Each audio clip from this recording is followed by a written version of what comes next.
Is it always better to get an expert? I hear this a lot, especially in the personal finance space, that it's best to have an expert for everything, whether that's working with a financial advisor or getting some sort of handyman for a repair in your home. And while I do think there is a time and place when having an expert is handy, I do think there are a lot of opportunities that you don't necessarily need an expert and can figure it out yourself. In this day and age, there is just so much information and resources on the internet that anyone can access whenever they need. And this can really help solve a lot of your problems that you have. When it comes to investing, there are just so many resources on the internet. Like you can watch YouTube videos, read about it, and just so much good advice out there that you can really utilize that and help build a path for you to building wealth. And then on top of that, there's just so much information about repairs, whether that's for your house, for your car,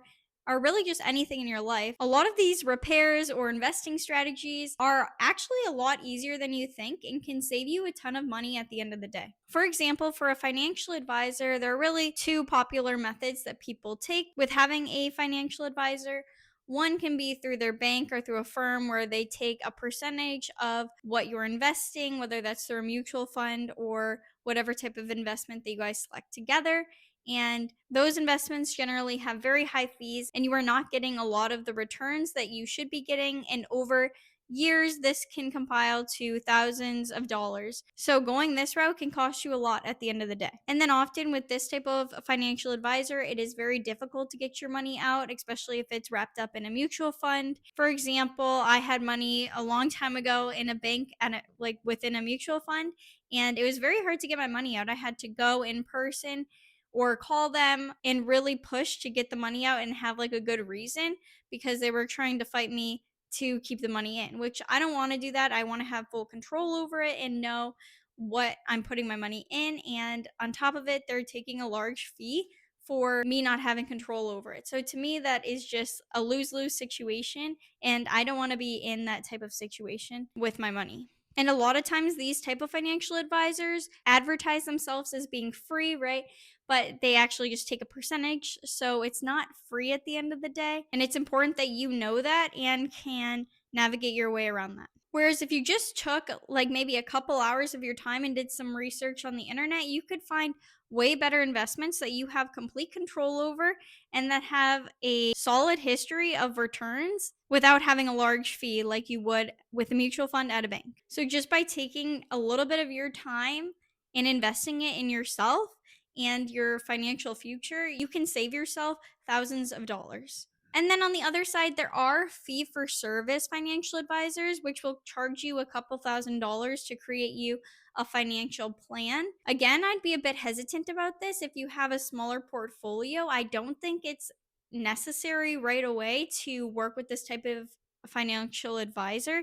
If you just, again, like put aside a little bit of your time and research these topics, you can build your portfolio to a point where maybe having a fee for service financial advisor would be worth it. I don't think you need one right away. And I think most financial advisors would even tell you that, like, you don't have enough money to even need a financial advisor at this point.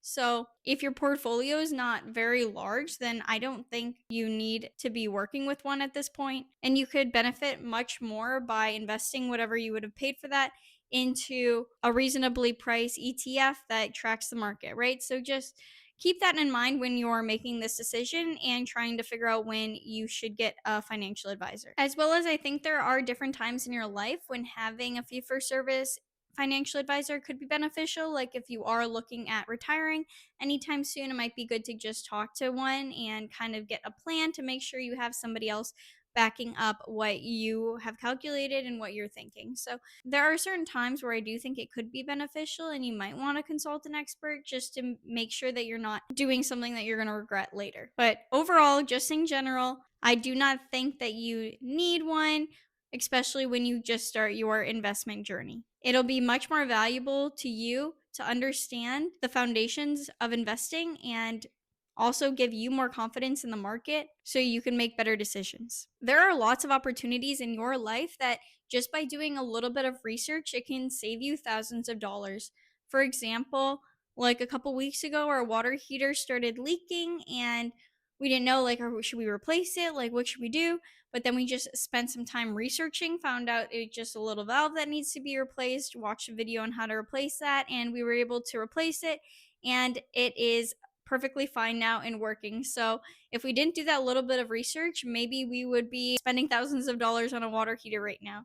Right? Like there's all these little types of situations that just by researching, you can save tons of money. Another example, something broke on our toilet, like a valve or something. And instead of calling a plumber, which would cost hundreds of dollars to come and fix it, we were able to just watch a YouTube video or two and do it ourselves. So, just by taking those little opportunities, and then not only are you saving money, but you're gaining your knowledge of how things around you in your life work.